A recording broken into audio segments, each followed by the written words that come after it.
Hey there, everyone. How are you doing? Today I figured we'd go over Cthulhu and Smite, analyze a bit of his lore accuracy and faithfulness. I mean, I've done this for a few gods already, but I figured, hey, it might be nice to do this again, just a bit of an analytical thing. Just do some fun comparison stuff. So I've got a few sections that I've split this off into, and the first section, just talking a bit about the man behind the mythos. So, for those of you that somehow don't know, so originally Cthulhu was made by a man called Howard Phillips Lovecraft, or H.P. Lovecraft as we all know, and throughout his life he was very, very familiar with tragedy. He had rough patches all throughout his life. His father would be a patient at the Butler Hospital in Rhode Island, and he'd actually die there in 1898. From age 6, Lovecraft himself would suffer night terrors, which aren't really that pleasant and actually make you scream to escape waking dreams and affect around 3% of adults. So not the most pleasant of things.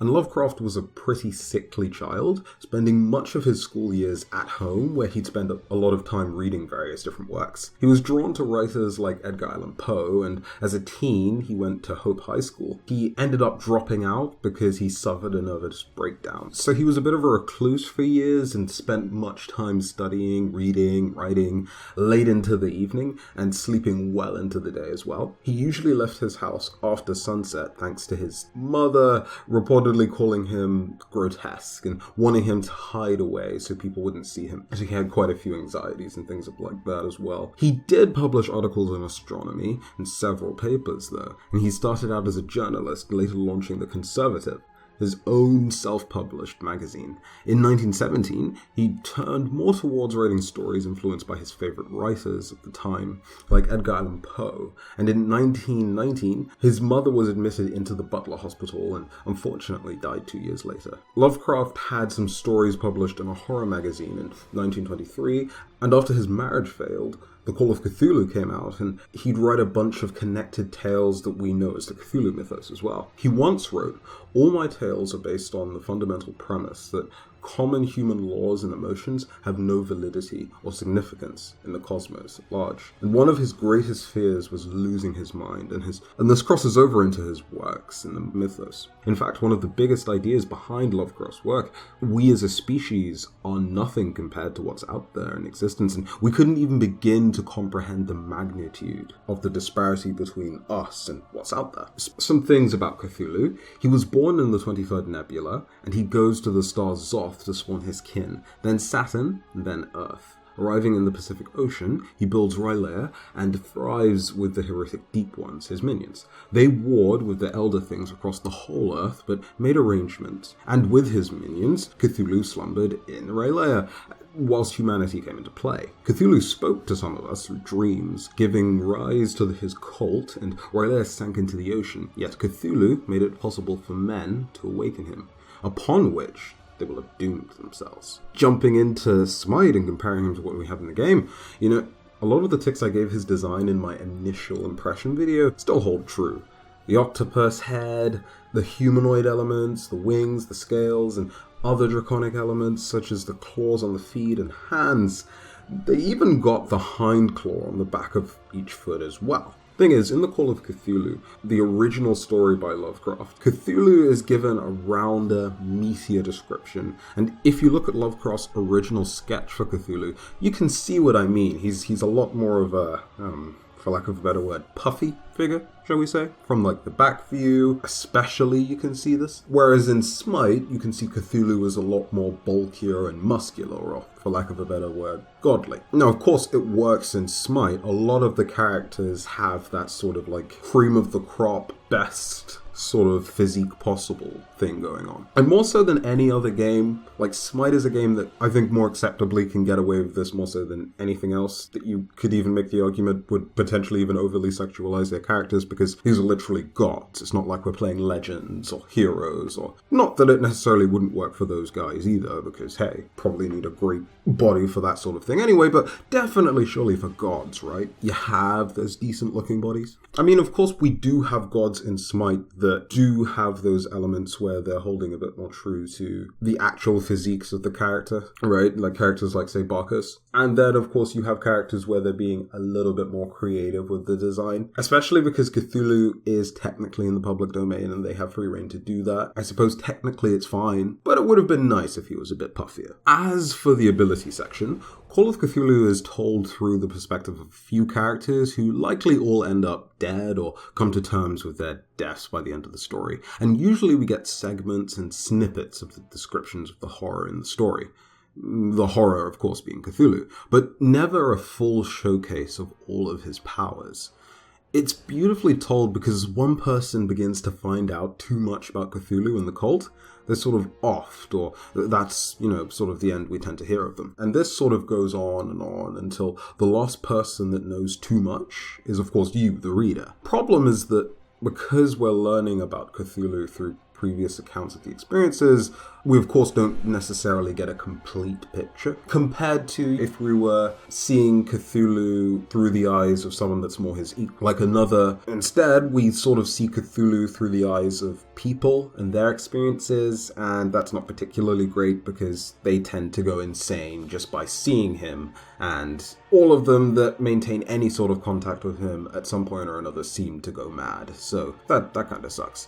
But luckily, through the power of other writers, we know that he has access to almost any spell and can shapeshift, which more or less covers any lore accuracy problems I'd have with his abilities in-game, and also goes ahead and confirms that the Cthulhu that we have in-game is, of course, not originally Lovecraft's. To be fair, none of the gods in the game, or none of the characters in the game are really, truly their original incarnations anyway, but yeah, there's that. Him being able to fire psychic blasts, use his life force to heal allies, or summon an eldritch mire seem to fit all of, the ability to use any spell thing he's got going on. If he can shapeshift, then Descent into Madness, his ultimate, works really well, because yeah, if you can shapeshift, then why couldn't you turn into a just bigger version of yourself? And it also doubly works. He's already towering over all the other character models in the game, except maybe Jormungandr, right? When he ults up, he's literally the biggest thing in the game. I don't even think Alquan's dragon form is bigger than him. So yeah, as far as like you've got that fear factor,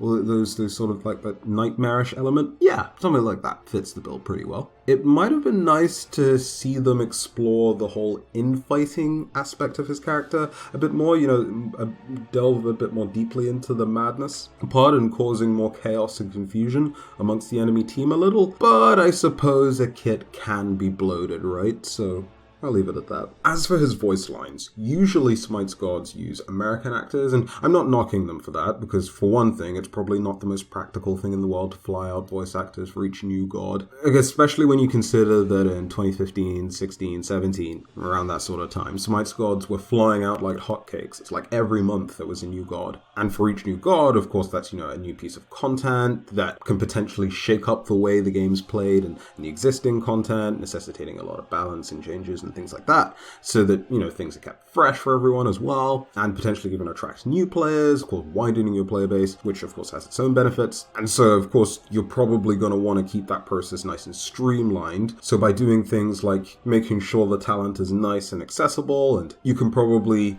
more easily keep that flow of content coming. I mean, you look at a game like For Honor, sure, you only get like 2 or 4 heroes per year, but there's usually a fair amount of detail that goes into each character, and the voice acting alone is pretty stellar in that game, to be fair. What does that mean for Cthulhu? Well, considering that he's not from Earth, and that, well, you're not even really technically saying his language properly, regardless of however you might say it. No matter what voice he's given, it's probably not 100% going to be perfect anyway, so it works. I mean, sure, it does sort of feel like they overdo it a bit with some of the sound effects and things in the voice. He does sound like a bit like, generic bad guy to me, personally. But hey, that's just an opinion thing. And with some of the lines, it does feel like he's taking too much notice of the people he's fighting, right? At least with the VGS commands, it feels like he's taking too much notice of the people he's fighting. I mean, other times he doesn't, which is nice for a guy that should really more or less be looking down on every single character in the game, because hell, he's existed outside of this universe and all of this fighting in the universe, right, and just popped up now to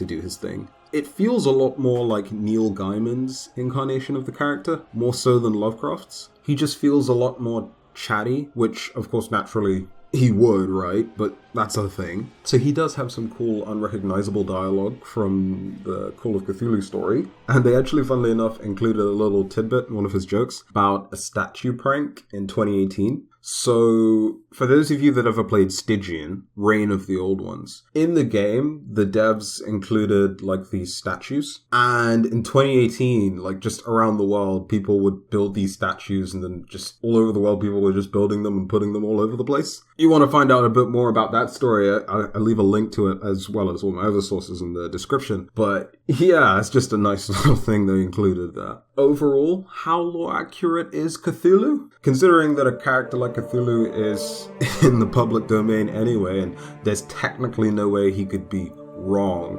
technically.